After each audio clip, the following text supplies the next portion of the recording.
Alors, il est facile d'analyser, c'est ce que je viens d'écrire, mais la synthèse, évidemment, là, on a du mal à concevoir ce que c'est.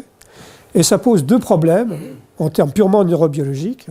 L'un qui est un problème de liage, parce que, je le détaillerai plus avant tout à l'heure, les différents éléments de la scène qu'on commence à analyser dans le cortex, comme je vous l'ai dit, se trouvent analysés dans différentes aires du cerveau. Les différents aspects d'une image, la couleur, les mouvements, etc., sont traités dans des zones différentes. Et donc, il faut lier tout ça ensemble. Et puis, il y a encore un autre problème, qui est de transformer ces potentiels d'action qui forment l'essentiel de ce qui se passe dans notre cerveau en ce que nous ressentons. Ce qu'on appelle les qualia. Alors, les qualia, c'est quoi? C'est ce que je vais essayer d'expliquer sur cette diapositive et celles qui suivent immédiatement. Alors, le qualia, en fait, c'est de la langue philosophique, mais du latin de cuisine. En français, on doit dire les qualités de l'expérience subjective. Mais comme c'est plus long, on préfère dire maintenant qualia, au pluriel, au singulier, pour nous embêter, c'est quale. Bon, enfin, c'est pas grave. Donc, les qualités de l'expérience subjective. Alors ça, c'est très important.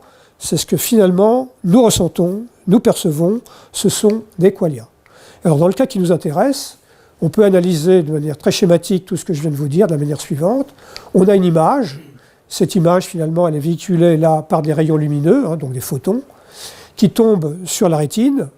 Donc, il y a une image qui se forme sur la rétine, qui correspond en gros à ce que les rayons lumineux envoient. Puis c'est traduit sous forme de train de potentiel d'action dans tout un tas de populations de neurones en dehors de notre cerveau, dans la rétine et dans le cerveau lui-même. Puis finalement converti d'une manière quelconque dans ce qu'on appelle les qualia. Donc on voit bien que ici, on passe à travers toute une série de définitions différentes de ce qu'on peut appeler une image. On a d'abord l'image initiale de la chose dans la nature. Bon, alors ça, appelons ça la chose.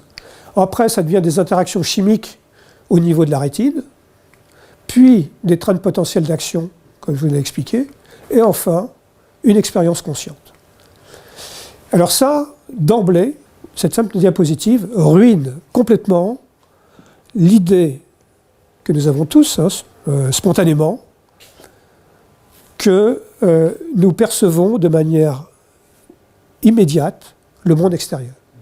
C'est complètement faux, puisque ça passe par tout un tas d'intermédiaires extrêmement différents, des phénomènes physiques, chimiques, puis, disons, de type informatique, avant de devenir une expérience subjective.